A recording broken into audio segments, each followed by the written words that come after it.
Hey everyone, welcome back to Harry Potter and the Sorcerer's Stone. Today we're going to be reading chapter 14, Norbert the Norwegian Ridgeback. And here's what the chapter looks like. Let's get started. Quirrell, however, must have been braver than they thought. In the weeks that followed, he did seem to be getting paler and thinner, but it didn't look as though he had cracked yet. Every time they passed the third-floor corridor, Harry, Ron, and Hermione would press their ears to the door to check that Fluffy was still growling inside. Snape was sweeping about in his usual bad temper, which surely meant that the stone was still safe. Whenever Harry passed Quirrell these days, he gave him an encouraging sort of smile, and Ron had started telling people off for laughing at Quirrell's stutter. Hermione, however, had more on her mind than the Sorcerer's Stone. She had started drawing up revision timetables and color-coding all her notes. Harry and Ron wouldn't have minded, but she kept nagging them to do the same. Hermione, the exams are ages away. 10 weeks, Hermione snapped. That's not ages. That's like a second to Nicholas Flamel. But we're not 600 years old, Ron reminded her. Anyway, what are you revising for? You already know it all. What am I revising for? Are you mad? You realize we need to pass these exams to get into the second year. They're very important. I would have started studying a month ago. I don't know what's got into me. Unfortunately, the teachers seem to be thinking along the same lines as Hermione. They piled on so much homework on them that the Easter holidays weren't nearly as much fun as the Christmas ones. It was hard to relax with Hermione next to you reciting the 12 uses of dragon's blood or practicing wand movements. Moaning and yawning, Harry and Ron spent most of their free time in the library with her, trying to get through all their extra work. I'll never remember this, Ron burst out one afternoon, throwing down his quill and looking longingly out of the library window. It was the first really fine day they had in months. The sky was clear, forget-me-not blue, and there was a feeling in the air of summer coming. Harry, who looked up, didn't he, in 1,000 Magical Herbs and Fungi, didn't look up until he heard Ron say, "Hagrid, what are you doing in the library?" Hagrid shuffled into view, hiding something behind his back. He looked very out of place in his moleskin overcoat. "Just looking," he said in a shifty voice that got their interest at once. "And what are you lot up to?" He looked suddenly suspicious. "You're still not looking for Nicholas Flamel, are you?" "Oh, we found out who he is ages ago," said Ron impressively, "and we know what the dog's guarding. It's a sorcerer." Shh! Hagrid looked quickly to see if anybody was listening. "Don't go shouting about it. What's the matter with you?" "There's a few things we want to ask you, as a matter of fact," said Harry, "about what's guarding the stone apart from Fluffy." "Shh!" said Hagrid again. "Listen, come and see me later. I'm not promising I'll tell you anything, mind, but don't go rabbiting about it here. Students are supposed to know that students aren't supposed to know. They'll think I've told you." "See you later then," said Harry. Hagrid shuffled off. "What was he hiding behind his back?" said Hermione thoughtfully. "Do you think it had anything to do with the stone?" "I'm going to see what section he was in," said Ron, who had enough of working. He came back a minute later with piles of books in his arms and slammed them down on the table. "Dragons," he whispered. "Hagrid is looking up stuff about dragons. Look at these. Dragon species of Great Britain and Iceland, From Egg to Inferno, A Dragon Keeper's Guides." "Hagrid's always wanted a dragon. He told me the first time I ever met him," said Harry. "But it's against their laws," said Ron. "Dragon breeding was outlawed by the Warlocks Convention of 1709. Everyone knows that. It's hard to stop muggles noticing us if we're keeping dragons in the back garden anyway. You can't tame dragons." Here's a picture of a bunch of dragon eggs.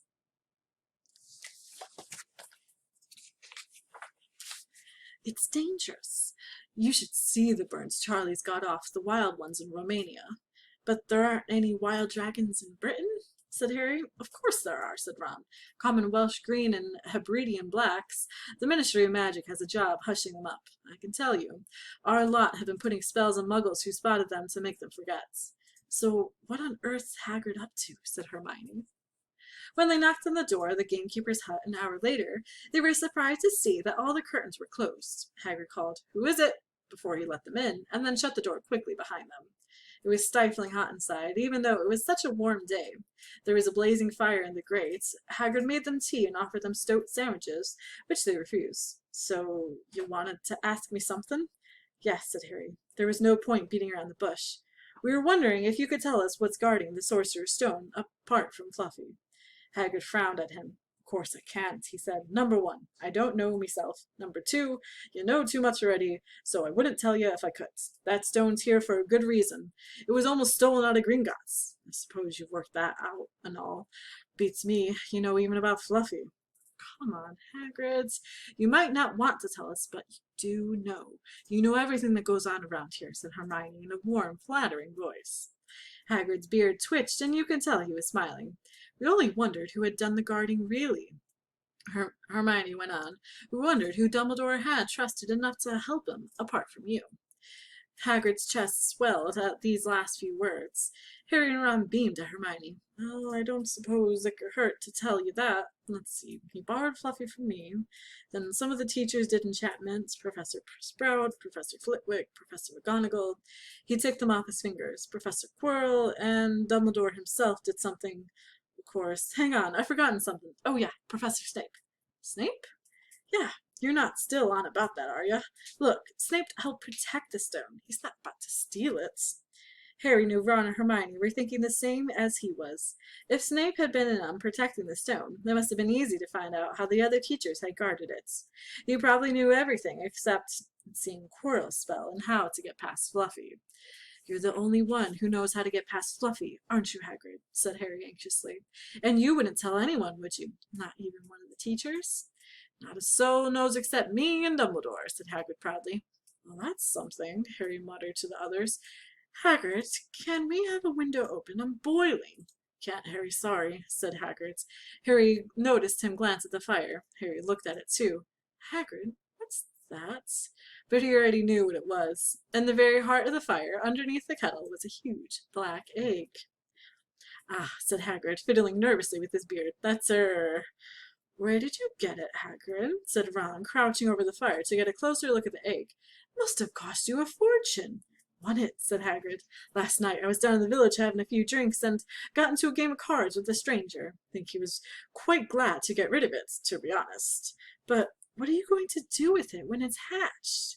Said Hermione. Well, I've been doing some reading, said Hagrid, pulling out large books from under his pillow. Got this out of the library. Dragon breeding for pleasure and profit. It's a bit out of date, of course, but it's all in here.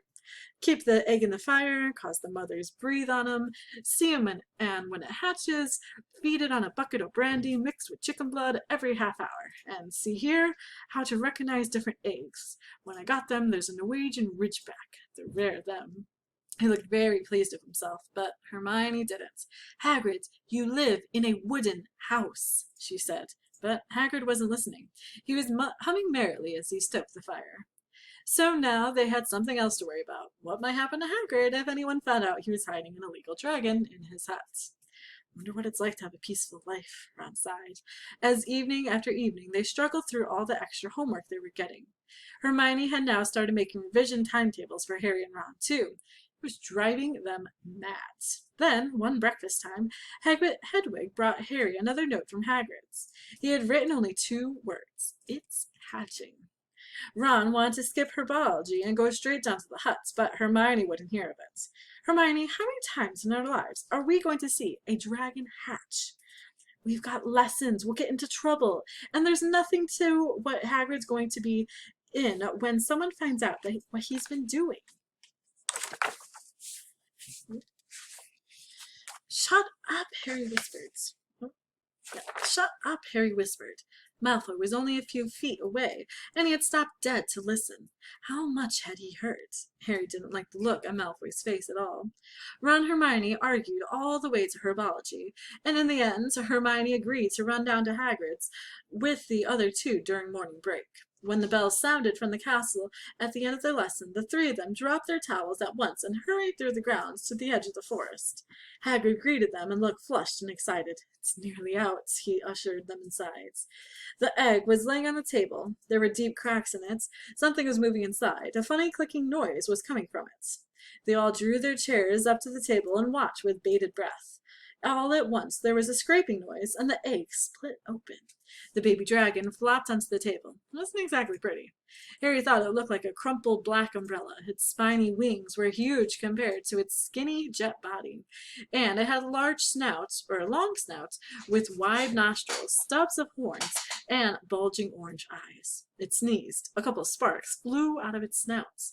"Isn't he beautiful?" Hagrid murmured. He reached out a hand to stroke the dragon's head. It snapped at its fingers, showing pointed fangs. "Bless him, looks like he knows his mummy," said Hagrid. "Hagrid," said Hermione, "how fast do Norwegian Ridgebacks grow exactly?" Hagrid was about to answer when his color drained from his face. He leapt to his feet and ran to the window. "What's the matter?" Someone was looking through the gap in the curtains. "It's a kid. He's running back up to the school." Harry bolted to the door and looked out. Even at a distance, there was no mistaking him. Malfoy had seen the dragon. Something about the smile lurking on Malfoy's face during the next week made Harry, Ron, and Hermione very nervous. They spent most of their free time in Hagrid's darkened hut, trying to reason with him. "Just let him go," Harry urged. "Set him free." "I can't," said Hagrid. "He's too little. He'd die." They looked at the dragon. It had grown 3 times in length in just a week. Smoke kept furling out of its nostrils. Hagrid hadn't been doing his gamekeeping duties because the dragon was keeping him so busy. There were empty brandy bottles and chicken feathers all over the floor. "I decided to call him Norbert," said Hagrid, looking at the dragon with misty eyes. "He really knows me now. Watch, Norbert, Norbert, where's Mummy?" "He's lost his marbles," Ron muttered in Harry's ear. "Hagrid," said Harry loudly, "give it a fortnight, and Norbert's going to be as long as your house. Malfoy could go to Dumbledore at any moment." Hagrid bit his lip. I know I can't keep him forever, but I just can't dump him. I can't." Harry suddenly turned to Ron. "Charlie," he said. "You're losing it too," said Ron. "I'm Ron, remember? No, Charlie, your brother Charlie. In Romania, studying dragons. We could send Norbert to him. Charlie can take care of him and then put him back in the wilds." "Brilliant," said Ron. "How about it, Hagrid?" And in the end, Hagrid agreed that they could send an owl to Charlie to ask him. The following week dragged by. Wednesday night found Hermione and Harry sitting alone in the common room, long after everyone else had gone to bed. The clock on the wall had just chimed midnight when the portrait hole burst open. Ron appeared out of nowhere as he pulled off Harry's invisibility cloak. He had been down at Hagrid's hut, helping him feed Norbert, who was now eating dead rats by the crate. "It bit me," he said, showing them his hand, which was wrapped in a bloody handkerchief. "I'm not going to be able to hold a quill for a week. And I tell you, that dragon's the most horrible animal I've ever met. But the way Hagrid goes on about it, you think it was a fluffy little bunny rabbit. When it bit me, he told me off for frightening it, and when I left, he was singing it a lullaby." There was a tap on the dark window. "It's Hedwig," said Harry, hurrying to let her in. "She'll have Charlie's answer." The 3 of them put their heads together to read the notes. Here's a really quick picture of the dragon, or a grown version of the dragon. "Dear Ron, how are you? Thanks to the letter. I'd be glad to take the Norwegian Ridgeback, but it won't be easy getting him here. I think the best thing will be to send him over with some friends of mine who are coming to visit me next week. Trouble is, they mustn't be seen carrying an illegal dragon. Could you get the Ridgeback up in the tallest tower at midnight on Saturday? They can meet you there and take him while it's still dark. Send me an answer as soon as possible. Love, Charlie." They looked at each other. "We've got the invisibility cloak," said Harry. "It shouldn't be too difficult. I think the cloak's big enough to carry 2 of us and Norbert." It was a mark of how the last week had been. The other 2 agreed with him. Anything to get rid of Norbert and Malfoy. There was a hitch. By next morning, Ron's bitten hand had swollen to twice its usual size. He didn't know whether it was safe to go to Madame Pomfrey. Wouldn't she recognize a dragon's bites? By the afternoon, though, he had no choice. The cut had turned a nasty shade of green. It looked as if Norbert's fangs were poisonous. Harry and Hermione rushed up to the hospital wing at the end of the day to find Ron in a terrible state in beds. "It's not just my hand," he whispered, "although that feels like it's about to fall off. Malfoy told Madame Pomfrey he wanted to borrow one of my books, so he could come and have a good laugh at me. He kept threatening to tell her what really bit me. I've told her it was a dog, but I don't think she believes me. I shouldn't have hit him at the Quidditch match. That's why he's doing this." Harry and Hermione tried to calm Ron down. "It'll be all over at midnight on Saturday," said Hermione. But this didn't soothe Ron at all. On the contrary, he sat bolt right up and broke into a sweat. midnight on Saturday, he said in a coarse voice. Oh, no, I just remembered. Charlie's letter was in that book Malfoy took. He's going to know we're getting rid of Norbert. Harry and Hermione didn't get a chance to answer. Madame Pomfrey came over at that moment and made them leave, saying Ron needed sleep. It's too late to change the plan now, Harry told Hermione. We haven't got time to send Charlie another owl, and this could be our only chance to get rid of Norbert. We'll have to risk it, and we have to get the invisibility cloak. Malfoy doesn't know about that. They found Fang, the boarhound, sitting outside with a bandaged tail when they went to tell Hagrid, who opened a window to talk to them. Won't let you in, he puffed. Norbert's at a tricky stage. Nothing I can't handle. When they told him about Charlie's letter, his eyes filled with tears, although that might have just been Norbert had just bit him on the leg. Oh, it's all right. He's only just got my boot, just playing. He's only a baby after all. The baby banged its tail on the wall, making the windows rattle. Harry and Hermione walked back to the castle, feeling Saturday couldn't have come quickly enough. They would have felt sorry for Hagrid when the time came for him to say goodbye to Norbert, if they hadn't been so worried about what they had to do. It was a very dark, cloudy night, and they were a bit late arriving at Hagrid's hut because they had to wait for Peeves to get out of the way in their entrance hall, where he'd been playing tennis against a wall. Hagrid had Norbert packed and ready in a large crate. He's got lots of rats and some brandy for the journey, said Hagrid in a muffled voice, and I've packed his teddy bear in case he gets lonely. From inside the crate came ripping noises that sounded to Harry as though Teddy was having his head torn off. Bye-bye, Norbert, Hagrid sobbed, as Harry and Hermione covered the crate with invisibility cloak and stepped underneath it themselves. Mummy will never forget you. How they managed to get the crate back to the castle they never knew. Midnight ticked near as they heaved Norbert up the marble staircase in the entrance hall and along the door corridors. Up another staircase, then another. Even one of Harry's shortcuts didn't make the work much easier. Nearly there, Harry panted as they reached the corridor beneath the tallest tower. Then a sudden movement ahead of them made them almost drop the crate. Forgetting that they were already invisible, they shrank into the shadows, staring at the dark outlines of two people grappling with each other 10 feet away. A lamp flared. Professor McGonagall, in a tartan dressing gown and hairnets, had Malfoy by the ear. "Detention!" she shouted, "and 20 points from Slytherin," wandering around in the middle of the night. "How dare you?" "You don't understand, Professor. Harry Potter's coming. He's got a dragon." "What utter rubbish! How dare you tell such lies? Come on, I shall see Professor Snape about you, Malfoy." The steep spiral staircase up to the top of the tower seemed the easiest thing in the world after that. Not until they stepped out into the cold night air did they throw off the cloak, glad to be able to breathe properly again. Hermione did a sort of jig. "Malfoy's got a detention. I could sing." "Don't," Harry advised her. Chuckling about Malfoy, they waited, Norbert thrashing about in his crates. About 10 minutes later, 4 broomsticks came swooping down out of darkness. Charlie's friends were a cheery lot. They showed Harry and Hermione the harness they rigged up, so they could suspend Norbert between them. They all helped buckle Norbert safely into it, and then Harry and Hermione shook hands with the others and thanked them very much. At last, Norbert was going. They slipped back down the spiral staircase, their hearts as light as their hands. Now that Norbert was off them, no more dragon. Malfoy in detention. What could spoil their happiness? The answer to that was waiting at the foot of the stairs. As they stepped into the corridor, Phil's face loomed suddenly out of the darkness. Well, he whispered. We are in trouble. They'd left the invisibility cloak on top of the tower.